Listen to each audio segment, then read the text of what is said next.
Well, good morning and welcome to the newest episode of Progressive. I'm honored to introduce Representative Seth Magaziner as our newest guest. Representative Magaziner, how are you? How are you doing today? Great. I'm great. Thank you for having me. I'm a big fan of what you guys are doing. I think it's awesome and happy to be here with you. Well, glad to hear it. I was going to say it's truly an honor, and I got to say, my heart's still like a little warm getting to call a representative like on a first name basis. Like I say, it's kind of like a pipe dream. But for all those who don't know, Representative Magaziner is a representative from Rhode Island's 2nd Congressional District. He's been serving since 2023, taking over for Representative, was it Langevin? Am I saying that right? Yeah, Jim Langevin. Jim Langevin. You had served as the 31st General Treasurer of Rhode Island from 2015 till 2023 when he came to join Congress. So, Congressman, real quick, I want to open something up with completely off what you're expecting. I know you're a big fan of the house gym. When Beleh and I were interns, we went to the staff gym. He was a big fan of it. I walked in immediately, went, nope, not going to happen, too small. But for you, you get to use the representative gym, the actual members gym. How is it? How's the milk equipment? And who is the strongest House Democrat? Well, it's a scene, first of all. Being a member of Congress is an honor. It's an honor to get to do the job. I love the job, even in these like very challenging times. But there aren't like a lot of traditional perks to the job, and this is one of them. Is there's like an enormous gym in the basement of one of the House office buildings, and it's only for members and their staffs. Not members and their spouses. Excuse me. So like it's never that crowded. And so as I understand it, I've never been to the staff gym, but as I understand it, that's the problem with the staff gym is that like it gets crowded, I've been told. So the members gym is enormous. It's like multi-level. There's a pool. There's a not quite full-size basketball court. There's like steam rooms and saunas that are like kind of sketchy that I don't go into, but I don't really understand. And so it's enormous and there's like lots of stuff, but it hasn't been updated since like probably the Cold War. Like it's got like a very 60s kind of like feel to it. Like the machines are modern, but like the walls, the floors, the showers, all like it feels like, I don't know, it feels like 1970s, 1980s era. Like it hasn't been updated since then. I guess because they just like can't justify spending the money on like upgrading the House members gym. And yeah, and it's weird. It's like one of the only, I would say, like truly bipartisan social spaces in Congress. One of the things that was surprising to me coming from Rhode Island, where like, Rhode Island, we're a very blue state, but we do have some Republicans in the state house. And like, we all see each other all the time. We all see each other at the same bars all the time, the same restaurants, whatever.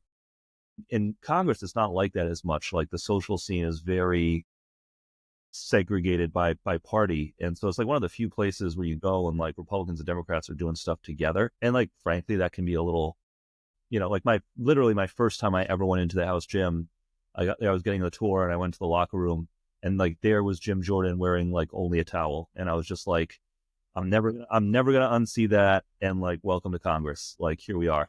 Welcome. Yeah. Like which Democrats are like the gym MVPs? I would say like Jimmy Panetta is kind of a beast from California. Josh Gottheimer is there a lot. Like those two probably stand out. And in like a different kind of way, like Mike Levin from California is like, wow. Yeah, he's like always, but like in a different way. Friend of the pod. Like he's not like, he doesn't lift a lot like Jimmy does necessarily, but he's like on the bike and he's like in really good like aerobic Such shape. a California thing of him to do. Totally.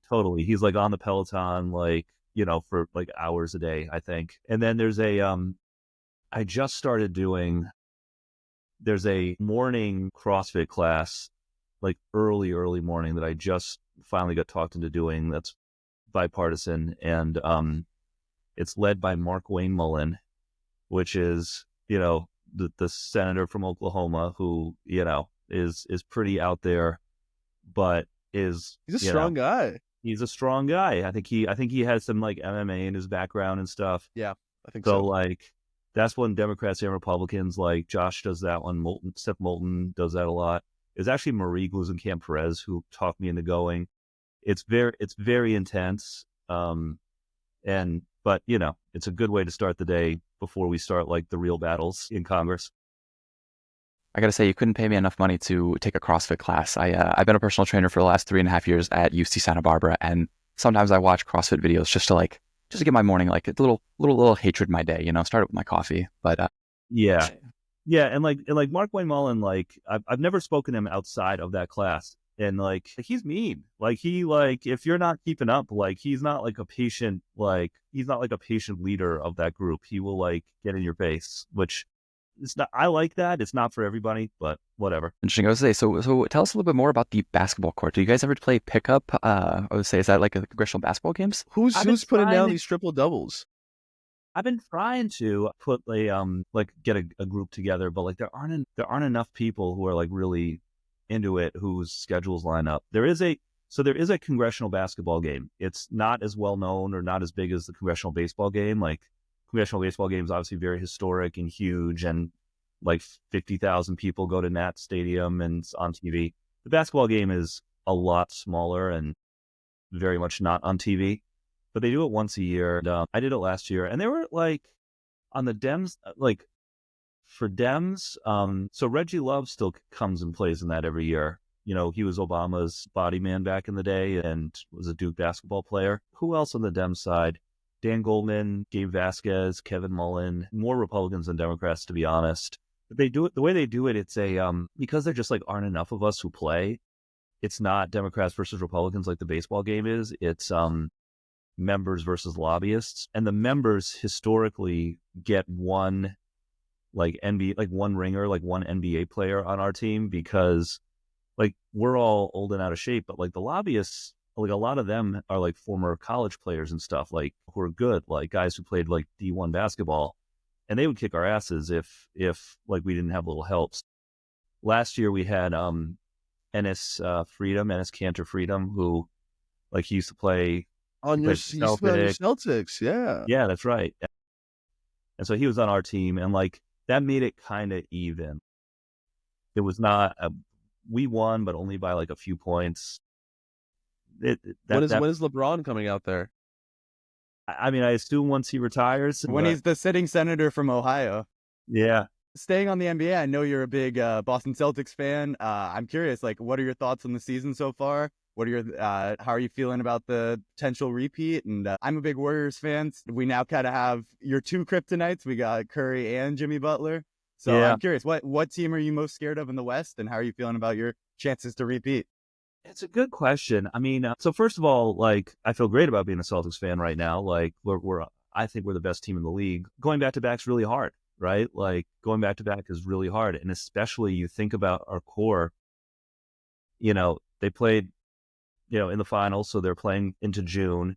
Then 3 of them went to the Olympics, and Porzingis was recovering from an injury, and so like a lot of the core guys didn't get a lot of rest, and so like it's got to be like such a marathon for them, like just going all the way to the finals, playing 100+ games, then going to the Olympics, 3 of them, then like right back into the season, and being shorthanded at the beginning of the season, and other guys having to play more. So like, honestly, like the fact that we're second in the East right now at the All-Star break, I feel great about. Like that's given all of that wear and tear, like that's really good. So I feel good about it. Like I think at this point it's mostly a game of staying healthy, and like I would rather be the 2nd or 3rd seed healthy than the 1st seed banged up. And yeah, we'll see what happens. And I'm like the West, I don't know. There's only one right answer, Seth. We're supposed to say Oklahoma City, and like they are scary, but like I feel like Luka's got something to prove now. Yes. Yes, that's what we're looking for. And like that's what I was looking for. Not the Thunder are amazing, but rivalry. They love that Celtics-Lakers rivalry. I don't know if the Lakers quite are complete enough as a team, but like that would we're getting there. That'd be pretty cool. When that Luka trade dropped, it was like 9:30 p.m. here in LA, and I just instantly started screaming. And my roommate, who's a Clippers fan, he's like, "What happened? What happened?" I'm like, "We got Luka." He's like, "No, it's one of those fake accounts," because Elon just allows every fake account to be verified now. Right. He's like, "It's one of those fake accounts. Click on it." He's like, "My God, you guys got Luka. Best night of my life. It was so good." And then I called my friend who's a Celtics fan.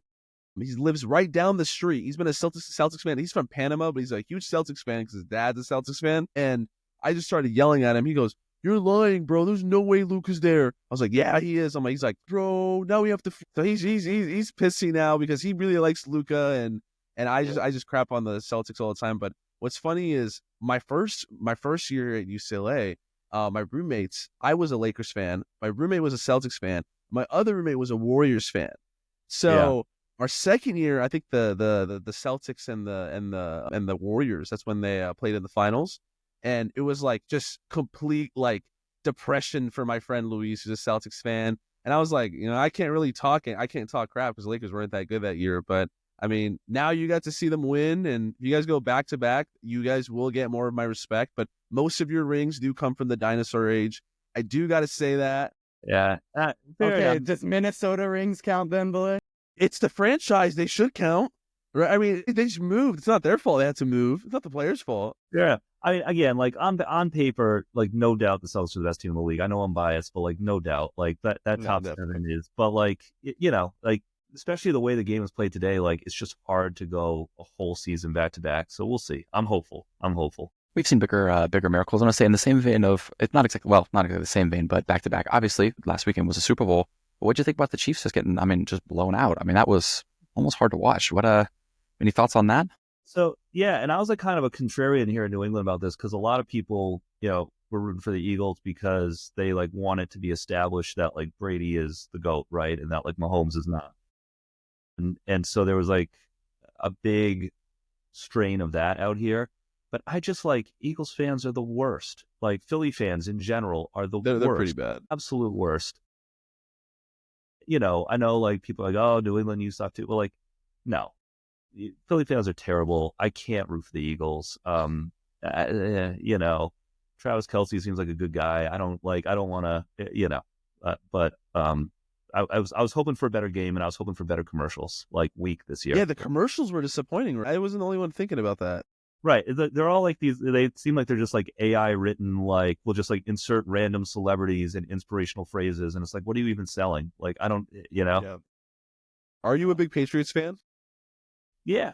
Yeah. What do you think of the Patriots stadium, Foxborough is actually closer to Providence than it is to Boston. It's only like 20 minutes from Providence, and a lot of the away teams actually stay in Providence when they're here. Yeah, I mean, how do you feel about Drake May? I think you guys found like a star in him, and then Mike Vrabel now.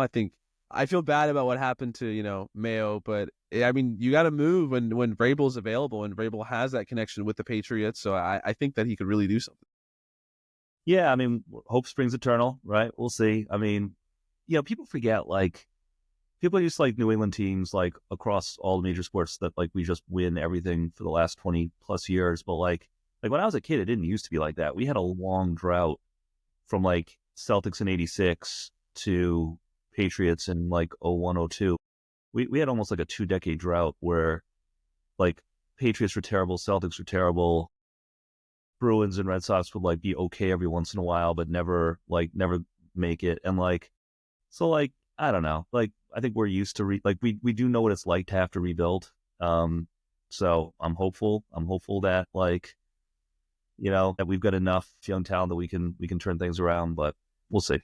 I think the young QB is like what matters the most, and you guys have that lockdown. Yeah.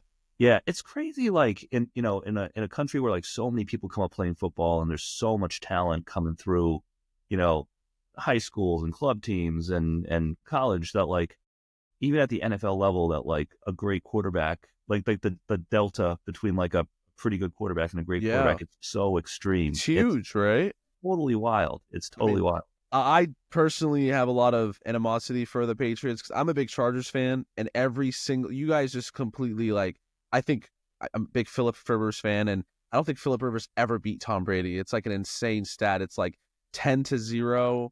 And then that 2006 game, I was only like 3 years old, so I obviously don't remember it, but my family does, and the fumble, and then you guys playing the Bears in the Super Bowl, and that would have been our first Super Bowl win, I believe. So I'm a little. Yeah. Sorry, not sorry. It is what it is. You win some, you lose some. But I was in that same vein, talking about young talents. Obviously, you're one of the younger newcomers to Congress. You came in 2023 under the new House Republican majority. What was it like being one of the newer members, and of course being one of the younger members in the caucus? Yeah, I mean, it was a great experience. Like I was pleasantly surprised, first of all, by how accessible older, more experienced people in the caucus were, and how generous they've been with their time. Like, that's something I didn't fully expect, to be honest with you. Like, you get to Congress, I wasn't one of these people who like, I didn't have like any buzz around me like before I got to Congress. Like there are some people who, like Max Frost and people like that who were famous before they got to Congress, who everybody in DC knew who they were already. Like that wasn't me. And I was just like pleasantly surprised that like, you show up at work and you're like, oh, like Nancy Pelosi, like, you want to like have lunch sometime and like tell me all your secrets? And she's like, yeah, sure. And I was like, like, so there's like a real good culture of like mentorship in the Democratic caucus, which is nice. Particularly coming in, the leadership transition happened during our orientation. And so, literally while we were at orientation, they like pulled us out of the room where we were having our trainings and brought us up to the House floor to watch Nancy give her speech announcing that she wasn't going to be speaker anymore. And then within like a week or two, Steny and Jim Clyburn had done the same, and the table was set for the new generation. It just felt like so lucky to be there at a time when the younger generation was finally coming in, led by Hakeem. But like all of this wisdom, like older wisdom, is still around. Like Nancy and Steny and Jim all stayed in Congress, which was amazing. And so being able to like take advantage of like both of those things, like being part of like generational turnover, but also having access to like that wisdom from the older members was really cool. And then, like I kind of expected that like coming in, I would be like one of the youngest ones, but we have a really young class, right? Like between Max and Robert Garcia and Greg Kassar, Marie, Morgan McGarvey, like Delia, like I was 39 when I started and I was not one of the youngest ones even. And so, that was cool too. And, I hope that energy will lead us to the majority soon. It was a really cool way to come in. Awesome. Well, getting into a little more specific politics of it all, I feel like part of Trump's success is that he's convinced a lot of people that everyone is corrupt. So whenever he's accused of something, it's very easy for people to go like, well, I mean, he's a politician. Of course, they all do X, Y, and Z. And so I'm wondering, you've called for banning stock trading among congressional representatives and a few other anti-corruption bills. Do you feel like that's a viable path? Like if we could get voters to kind of trust the average politician slightly more, it would make the outliers like Trump more vulnerable to actually like being held accountable? Yeah, absolutely. Like, and I think you absolutely nailed it, right? Like, first of all, Donald Trump's corruption is so next level that like people almost cancel it out because it's just so blatant. I mean, like in the first term, he literally ran a hotel down the street from the White House where foreign governments and corporations, I was with like book rooms and put money directly into his pocket. The Saudis gave him like 200 million. It was some insane amount. Chinese, who knows who else. And like now, 4 years later, like that's probably like the most blatant grift of any president in history. But now 4 years later, that looks like small potatoes, right? Because now Melania gets $40 million from Jeff Bezos for her documentary. Eric Trump and Don Jr. are running around the world, inking business deals with every foreign government they can find. Crypto scam. I mean, turning himself into one of the richest men on earth overnight. I have plenty of friends who are Republicans and who support Trump. And like, even to them, the crypto scam is like bonkers. A little too far. Yeah. And then the one that also just blows my mind is like, okay, there are ethics rules, like presidents and members of the executive branch are not supposed to accept gifts, like supposed to like, you're not supposed to be able to like buy their dinner or whatever. Donald Trump figured out you could just sue anyone and settle with them and they will give you tens of millions of dollars. And like, he's done that now with Paramount. He's done it with NBC. NBC. Like Facebook, Meta, right? Facebook, Same thing. Yeah, Facebook. He actually just did it with Musk. Musk just gave him $10 million as part of like a legal settlement. Like the blatant corruption right in front of our faces is just so next level. But you're absolutely right that part of why he's able to get away with that, besides just flooding the zone with so much, is that people do believe that all politicians are corrupt. And they really believe that like every politician gets rich off of their job. In reality, most of the time that's not true. But we've got to re-earn people's trust by supporting real ethics laws and by calling out people who do the wrong thing and like kicking them out, right? And so, yeah, so for me, like banning members of Congress from trading stocks is a big one. There are actually like when you're in Congress, we have pretty tough ethics rules about a lot of things, like very tight limits on outside income. Like if I wanted to like get a job bartending on the side, like I'm not allowed to do that. Like there are very strict limits on income outside our salary.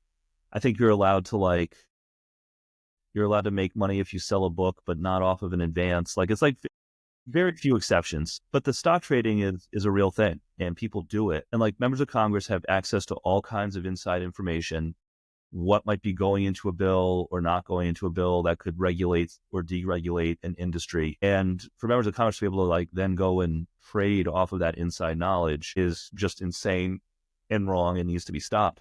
So this was something I actually campaigned on. I actually ran a TV ad about this because I felt so passionately about it. And I campaigned on it in 2022. It was the first bill that I signed on to co-sponsor when I got to Congress. It was being led by Abigail Spanberger at the time. When Abigail retired from the House, I asked her if I could pick it up from her, and she said yes. And so I'm leading it now with Chip Roy, a Republican from Texas, big Freedom Caucus Republican. So it's an interesting team of rivals that we've put together. And I'm hopeful that we can get it done and prevent some bad acts from happening, but also start to hopefully re-earn people's trust and to your point, like break down this permission structure that Trump has to just be blatantly corrupt and take bribes. I hope we can get it done. I think we can. It's a bipartisan bill. We're getting a lot of momentum. We've got a little bit of strategizing we've got to do to figure out the path, but I think we've got some good options. I was going to say, that's a really good, one, very heartening to hear, but, you came in 2023 and there was obviously the very famous Representative Santos, now expelled incidents. But one, I want to ask you a little bit about that, if you just have any insights on that. And two, I just got to say, one, good to hear that, we're pushing back on some of these corruption measures. But one, how the hell did that sneak through? Two, I got to say, when he was finally expelled, it was a great time because every time I'd give a little tour on the Hill, I'd point to a little picture of was it 180 that I point to his picture and I'd be like, oh, and that's Joe Santos. He's gone now. But if you can shine some light on that, if you have any insights. I don't have any special insights, really. Scandals about him started to come to light during our orientation. So it was after he'd been elected, but before we were actually sworn in. And so I hadn't actually met him yet when the news broke that all of it, right? He had lied about his jobs, his wealth, his income, his family not being in the Holocaust, et cetera, et cetera, et cetera. And so he was sort of radioactive, like from day one. And I just sort of made the decision that I wasn't going to treat it like a joke and I wasn't going to treat him as this, lovable scamp, troublemaker, because what he was doing was serious. He particularly some of the financial crimes that he was accused of had real victims. And I just felt like it cheapened the institution. And so there are some people who thought it was fun to try to be buddy with him. And I'm not going to name names, but I was just no, I'm not going to do that. And our offices were near each other. So I saw him all the time. He was at the Longworth cafeteria all the time. But I never really engaged with him personally. I think that he still comes back to Congress. I think he was at one of the events in a congressional office a couple weeks ago. I don't know what it was. Yeah, he shows up to stuff every once in a while, and because he still has floor privileges, all former members still have floor privileges and gym privileges actually. But my only little Santos nugget, I guess, now that I think about it, is so there were 2 votes to expel him. The first one failed, and then the second one succeeded. And I actually voted not to expel him the first time because it was just before the ethics committee had done their report on him. It was before he had been convicted of anything. And we all knew he was dirty. You could just tell that the public reporting was so bad. But the night before, I had this moment where I was but we still believe in due process. The ethics report hasn't come out with committee hasn't come out with their report yet. He hasn't been convicted of anything yet. He deserves a chance to make his case. And I walked into the chamber that day. I didn't tell anyone except for my chief. I walked in convinced I would be the only Democrat to vote no. I really thought, because there was just so much momentum to get rid of him. And there ended up actually being 30 or so Democrats, including some very principled progressive people like Jamie Raskin, who had independently come to the same conclusion as me. So I was that was an early moment for me where I was pretty proud of myself for trusting my instinct. And then, of course, subsequently, the ethics committee did come out with their report, and it was predictably damning. And then all of us, including me, voted to expel him, a couple months later. But that was like a good confidence building moment for me, I think. I'm just curious, you talk about the relationship like between some of these like high profile members. A lot of people will compare sometimes politics to like pro wrestling. I don't know how true that is, but they'll say like, oh, and then when they get behind closed doors, they break kayfabe and they're all besties. And like that's probably not true in an extreme version of it. But I am curious, like some of these people who are very high profile, especially the Republicans who go on TV, say crazy things and kind of want to get time on TV. Are a lot of them like more normal than you'd expect in person, and it's kind of jarring to see them kind of out of the mode of politics, or they are just consistent? Well, most of them are terrible in real life too, but not all. Say, I don't want to name names because again, like after one day when I'm not in Congress anymore, I definitely will name names. But like, no, I would say like some of the most prominent, like reviled Republicans, like the ones who just seem obnoxious on TV. A lot of them are actually that obnoxious in person too, when no one's around. There's one from Georgia in particular who I'm not afraid to name, who like, I heard she's really strong though. I heard she's in the gym a lot. I mean, no, she does CrossFit, like not our class usually, but like she does CrossFit and like she's, serious about that. But like, no, but like she's like mean in real life when there aren't any cameras on and you're just like, why? Like, why are you like this? But like, that's not everyone is. And so like I bring up like the stock trading bill and the Chip Roy example. He's actually great to work with. And he's one of the most conservative members of the House. And like, I disagree with him on almost everything, but like, he's at least someone for whom like, I don't think that he is in it because he wants to be famous the way some of the others do. Like, I think he has principles that he believes in, that he wants to debate and fight for and push for. And sometimes those principles are things that I very much disagree with. Sometimes like the stock trading ban and other ethics stuff, we align. And he's just like a friendly guy, and someone that you can like sit down with and not like want to bang your head against the table. So like there are some people like that, but it's a weird dynamic because like the Trump stuff makes everything so weird. It's like, I'll have like a really good meeting with him about the stock bill or something. And then the next day he'll be railing about abortion or whatever. And I'm like, come on, man, really? Like, but that's the way politics is supposed to be. Right. Yeah. So there are still some like that.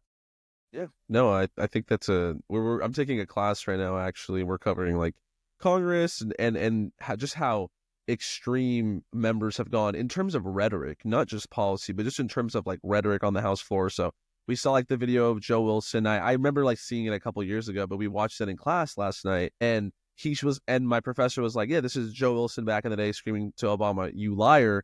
And then he showed us Biden State of the Union address, where that's just normal now. People are just like yelling at each other during the State of the Union address. But I kind of wanted to talk about, briefly this last election. I think it was devastating for many of us. I know that, I was sad on election day, but I wasn't crying, guys. But it was sad because I think we were hopeful in a movement, in a candidate, and it just kind of all went away from us. And I think something that I'm working on now is, and the reason why we kind of started this podcast is to like try to see if we can at least, have these conversations, right? Like we're planning to invite conservatives on. We're planning to invite people, who may not agree with us on every single issue, but at least we can talk things out and have an open dialogue. And I think that's something that's been missing from the Democratic Party recently. And maybe you can correct me on that. Yeah. But I feel like we're too quick to judge and we're not open enough to going on different platforms. Thank you for coming on our platform. And something that I kind of want you to discuss is like the fleet of just young men leaving the party. Like that is, and Biden, people forget, Biden won 18 to 29-year-olds, specifically young men, I think by like 20 points, right? And Trump just won them. That's and Obama even more. Yeah. Yeah. So what do we do? And it's not about talking at them. I think we need to talk with them and actually see what issues they care about. Yeah. So I completely agree. And I think that what you guys are doing with this show is like actually a part of how we solve this, because, frankly, we weren't communicating with young people and particularly young men in the last cycle at all. And especially in the online space. So like you all have seen the data, like the data has come in, like among voters who get most of their news from television, from newspapers, like Kamala won solidly.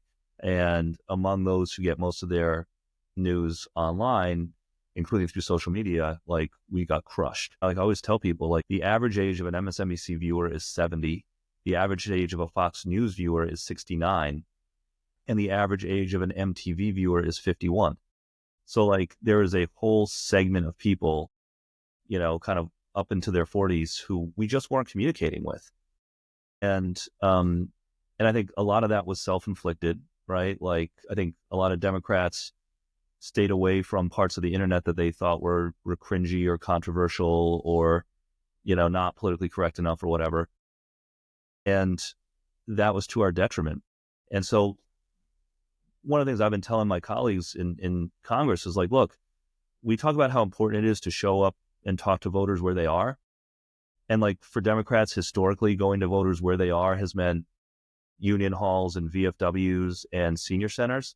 Like we have to be just as serious about showing up and talking to people where they are in online spaces as well. And so through social media, through YouTube, through podcasts, not just political programming, but lifestyle programming, right? Health and sports and all the rest, entertainment, and talking with people there. Yes, like people say cringy shit sometimes, but like you go to a union hall or a VFW, people say cringy shit there too. They say crazy shit there too. And we still show up, right? And we make our case and people appreciate that we show up and we listen. And so we win in those places, right? And so it's the same exact thing. And so, yeah, like I think one part of the problem is, particularly in some of these online spaces, not showing up where people, particularly young men, are, is something that has hurt us because they're just not hearing our message.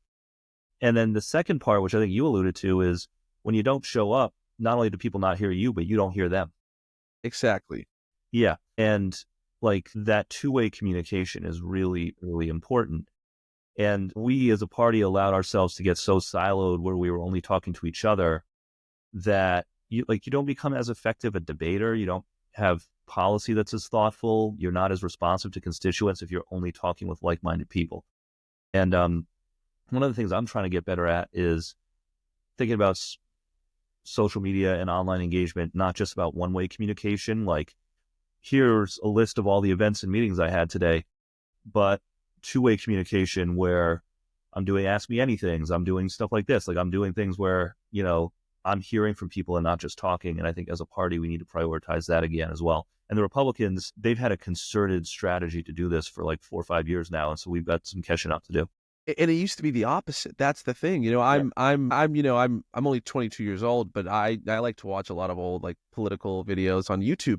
And it was the Democratic Party that was more in touch with people that were online. The Democratic Party that was going places, when Obama was the head of the ticket and talking to people that we may not agree with, like him going and meeting Joe the plumber in real life. Anyone that knows Joe, like that's a crazy thing. But I also wanted to ask you, like Jon Stewart was talking to Leader Jeffries, I think 2 days ago. And he asked them, is it a messaging problem only, or is there also a policy problem there? And I kind of wanted to see what you think about that, because Jon Stewart brought up the idea of having our own, he called it our own Project 2025, but having a list of policies, even if it's like 4 to 5 policies that we support, that we will fight for, like universal child care, like stock, banning stock trading, having 4 to 5 clear defined policies that we can run on and talk about. So yes, absolutely. Like you need to have an agenda, like people need to know what you stand for, and it needs to be an agenda that is compelling to people and also is something that the other side is not willing to offer. So yes, 100%. But like the first step to doing that is listening. And I think part of, if you talk to some of my colleagues who have been like the most successful winning in red districts, if you talk to Jared Golden, Marie Perez, Josh Harder, people like that, they'll tell you that a lot of times the issues that they campaign on are issues that like neither party is talking about, like right to repair, like the ability to fix your own stuff, stuff like that. But Mary Peltola, even though she lost last time, she outperformed Harris by like almost 10 points. Yeah.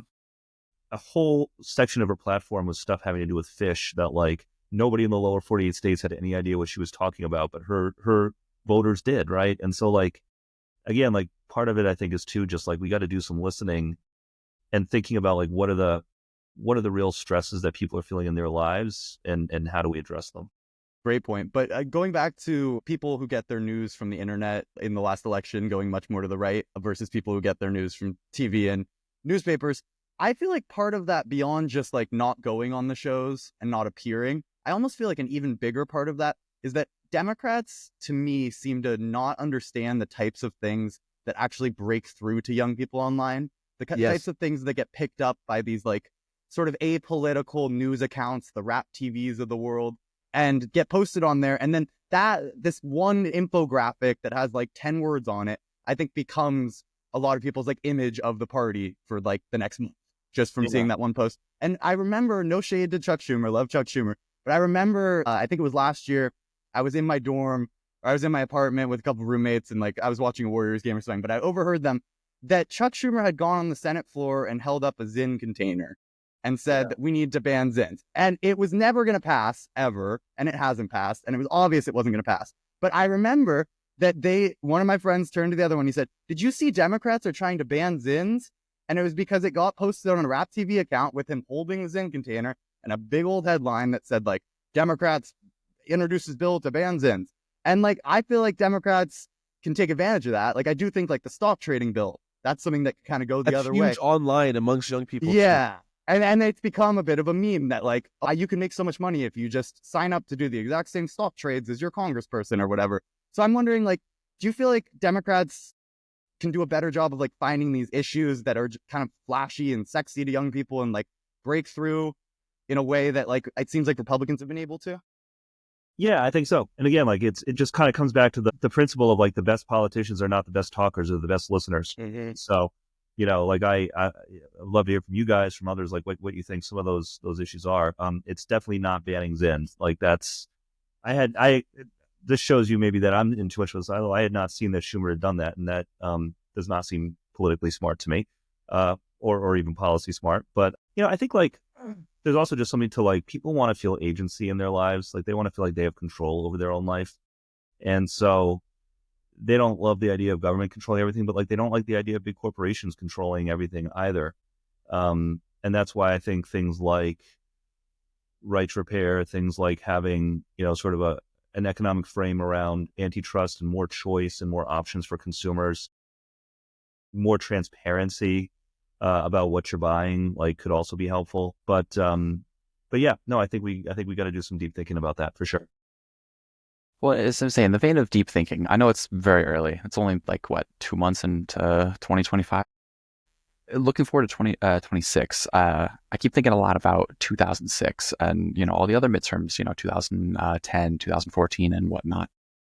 We're now in the minority, right? We're going to be going on the offensive, trying to take back the House. We came close. I got to say, shout out to George Whitesides, and that's my home district, California 27. California came through. That's right. We came through. But looking forward to those midterms, right?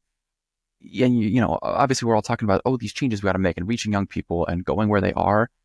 I like the idea of that national plan. Beleh had shown me something where it was like, raising the minimum wage and a couple other things, which were great. The universal pre-K, I think, concrete, simple things. It's all good stuff. But I think another topic you touched on with Patola was hand tailoring it to your district. And so, looking forward to 2026, right? When thinking about expanding your House majority, especially in red districts, how do you see the role of especially blue dogs or more conservative members or people who actually understand their district and kind of starting to break with this ideological, hey, everyone has to be right here. It's like, if we want to win, rural Oklahoma, we're going to be campaigning on different stuff than in, suburban San Diego. So where do you see that happening? And do you see 2006 as kind of like a blueprint? Any thoughts? Yeah, for sure. So, and look, I'm not a member of the Blue Dog Caucus, but I really like what the new leadership of the Blue Dogs is doing, because it is place-based and, specific to the district, but also, I think they're trying to take it in a direction where there's sort of a little more economic populism than there used to be in the old school Blue Dogs. Yes. I remember thinking of the old school Blue Dogs in the 90s as basically being like the Dixiecrats, right? I should probably be careful what I say, but yeah, basically being like the Dixiecrats and being very retrograde and all of their views and conservative and whatnot. And, I think what Jared and Maria are trying to do with the Blue Dogs is make it a little more populist and a little more we we don't want too much government regulation, but like we also don't want big companies running our lives either. And like we're fine with like taxing the billionaires if it can help pay down the debt and give tax relief to the middle class. And like create sort of a counter to the Josh Hawley, JD Vance version of populism, Exactly. where like, you know, there's like, you kind of break it up into quadrants. Like the socially and fiscally liberals will always be Democrats. The socially and fiscally conservatives will always be Republicans.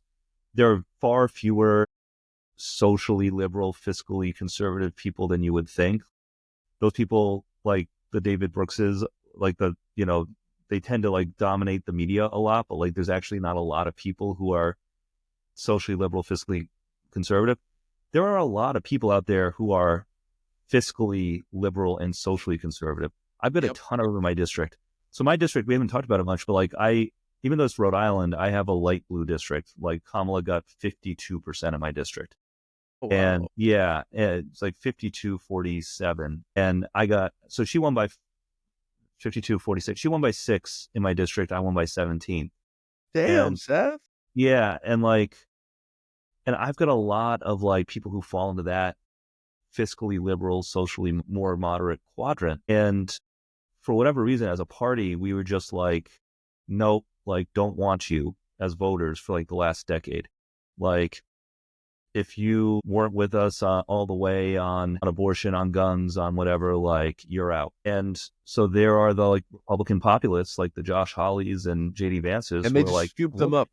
like, sure, you know, like we won't touch your Social Security, but like you're welcome here. I'll give you a good example. Like so one of my towns in my district, Johnston, Rhode Island, they say it's the most Italian town in the country per capita. It's like 80+% Italian. Paulie D from Jersey Shore is from Johnston. And I remember like years ago, before I was in Congress, there was a rally at the Johnston Senior Center to save the Affordable Care Act, to save Obamacare when Trump was trying to overturn it. And I was there. I wasn't speaking, but I was like there in the crowd. And I was like next to this old lady, and she was like, yeah, you know, save Obamacare, save the Affordable Care Act, you know, for hour-long rally, like cheering. And then at the end, she turned to me and she goes, but we're not going to give it to those immigrants, right? And obviously, like, I don't agree with that, but there are a lot of people in that space politically of like fiscally liberal and socially more moderate. And I think what the Blue Dogs are doing and sort of trying to create a space in the Democratic Party for people who are with us on most things, but not with us on everything, and doing it in a place-based way is really valuable. I'm optimistic about the midterms. I mean, because Trump will overreach. He will make mistakes. More and more President Musk will overreach and make mistakes. President Musk is already over. President Musk laid off 1,000 VA employees today at like VA hospitals. You come after the We got to start running ads on that, like just blasting. You know, they just fired they also fired today. They fired 1,000 people at the VA hospitals. They fired 3,000 people in the U.S. Forestry Service who work to prevent wildfires. They fired almost 20% of the staff of the agency that protects our nuclear weapons. Like stupid stuff that like Elon and his minions are doing. So like I think, and I trust, you know, Hakeem and our leadership, I do think we will come out with a proactive policy vision that will appeal to people as well. But like, you know, I feel good about it, but we got to work hard and we got to anticipate that, you know, Elon and crew are going to do everything they can to try to stop us. But I'll give House Democrats a pat on the back real quick. I mean, I think if you had told any one of us before the election that Kamala was going to lose the popular vote by 2 million votes, we would have thought, oh, we're on our way to losing 20 seats. And we actually gained 1. So we're doing, you know, a lot of things right, I think, in terms of candidate quality in the House Democratic Caucus and the DCCC. So, you know, I think that'll continue. Seth, real quick, I think you brought up like a great point about running in these conservative districts, and the old mentality of the Blue Dogs was you need to be conservative on every single issue. But when you go to these rural districts, they also rely on Medicare, Medicaid, right? They like their Social Security. They also want to raise taxes on the rich and provide more services for their kids. So, and I think it's what they're doing now is a lot better than what the Blue Dogs were doing in the past. But like understanding that like that populist economic message resonates with a lot of people. Like the amount of conservative family members I have that would send me like Luigi memes, whatever you think about Luigi, right? Like there is anger towards health insurance companies. And obviously what he did was, we obviously not right, but there is anger towards these institutions, these corporations, and you need to like go in there and captivate that anger and talk about it. And it's interesting because I knew like very Republican people are like, yeah, these health insurance companies are scamming us, and RFK is going to fix it. I'm like, okay, he's not going to fix it, but you understand the problem. Yeah, totally. I mean, I think that, again, there's a lot of people, particularly in rural areas, who are just mistrustful of any large institution, whether it's a government or a big corporation or a billionaire. Like, a lot of people are just mistrustful of all of that and want to see some checks and want to see some controls. And like, people feel stuck, right? Like, people feel stuck. And so taxing billionaires to pay for better schools and cleaner water and better healthcare, the core there is very popular and we should lean into it. But like, if someone isn't quite all the way there with us on some other issue, like that should not be disqualifying, for us to welcome them into the fold. There's been a lot of discourse after the election about, I think a lot of people agree with everything we're saying and how like some districts need to run on different issues or be a little more conservative on some issues. But there's been a lot of discourse about the quote unquote groups and how a lot of Democrats and people who work in Democratic politics, they're afraid of, even if it might make electoral sense to do this, that it'll cause some backlash. A group will give a quote to the New York Times that it calls them some word that's going to be tainted with their career now, or they feel like after working in Congress, they won't be able to get a job now or whatever. They're somehow afraid of the groups, whether warranted or not. And do you feel like that's something that like Democrats are starting to realize, like they don't need to listen to some of these groups when they're claiming to be representative of parts of the coalition and maybe aren't, and don't need to take like unpopular stances? Do you feel like there's like momentum on that side of the issue and we might be learning our lessons from this election? Yeah, I think to an extent, and it depends on the issue. But I think to an extent, even though I'm relatively new to Congress, I've been in politics for 10 years because I was state treasurer before. And like, I'm very comfortable now with the idea that like, you can't make everyone happy all the time. And like, yes, that can create uncomfortable conversations, and you could have some lifelong friends who are very passionate about one thing or another who are going to like you less. But like, that's just like, that's the life we choose being in this business. And so, I'm okay with that. I think some of our other colleagues are working on finding that courage, and hopefully they'll find it. But it's not just the members themselves. I think a lot of times it's the staffs also. As you all know, because some of you have interned in Congress and worked in Congress, like the pace is very frenetic. And especially when you're the minority, you don't always have a lot of time to get up to speed on an issue before a vote or a hearing. And that's where the groups, quote unquote, have a lot of their influence is, a member and their staffs are like, oh, we got 24 hours to figure out where we are on this very complicated bill that we just found out we're voting on yesterday. How can we figure this out? Like, oh, here's the group who can come and explain it to us. And I think something that we as like members and our staffs need to be better about is trying to like still rely on people with expertise, but like expertise that, doesn't just come from one side of an issue, but like trying to get like a more holistic group of groups to give us feedback before we make a decision. I think that's something that we can work on also. Yeah. I think that's a good way to look at it, just getting different perspectives. And we do appreciate your time. Before we do let you, I know you talked a lot about, stock trading. What are some other policies and issues you care about and are looking to make an impact on? And where can our viewers find you? And I know you're on all the social media platforms, so we'll make sure to link that. Yeah. So aside from the stock trading ban, my other big bill that I'm getting ready to reintroduce is vacation for everyone. So 10 days of vacation per year. I feel very passionate about this. We, like Americans, like we work hard. We have such like a grinded out culture, and part of like empowering working people is allowing working people to like enjoy the fruit of their labor. 26 million Americans do not get any paid time off from work at all.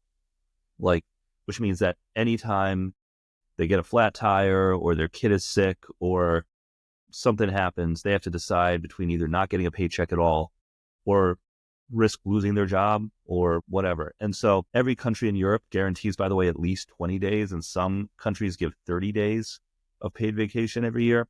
So my bill would be 10.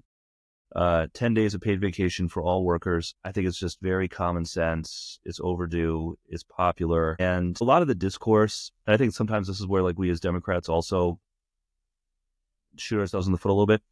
A lot of the discourse is about paid parental leave or paid sick leave, which is also very important. But like you should be able to get a day off even if you're not a parent and even if you're not sick. Like you shouldn't necessarily need a doctor's note every time you want to take a day off from work. And so it's called the PTO Act, the Paid Time Off Act. Check it out. It was, of all the bills I introduced in the last Congress, it was the one that I think had the most co-sponsors and the most early traction. So obviously not going anywhere under Republican control because Republicans don't actually care about workers, but I'm hopeful that when we get the majority back that this can be part of the agenda. I love that. I think that's like such a cool policy that most people, I mean, I got to think about it. My parents grew up working all my life and they never really got like vacation time. So I didn't think about that until now. I also think that's what I was talking about earlier. That's something that would break through. That would end up on the Instagram pages. That would, young all people the see. all the pages, Congressman wants to give you vacation time. Yeah, legal on his vacation. Yeah, exactly. No, I definitely want to make a big push on that one also. To say, I mean, that's a great one to hear, Congressman. I gotta say, that's a really great bill. It was still like taking a second to process it. But other than that, we're going to go ahead and let you go. We don't want to keep you hostage much longer, but we want to thank you so much for coming on Progressives today. Is there anything you'd like to leave our viewers a couple seconds for a direct message to them? No, look, I just say like to everyone who's out there, like, this is how we build back, like stay engaged, have good conversations, question everything, and lean in, don't lean out. So like, I love what you guys are doing. Thank you for doing it. Thanks for having me. And yeah, let me know how I can be helpful with all of you going forward as well. Thanks so much, Congressman. It's been a pleasure.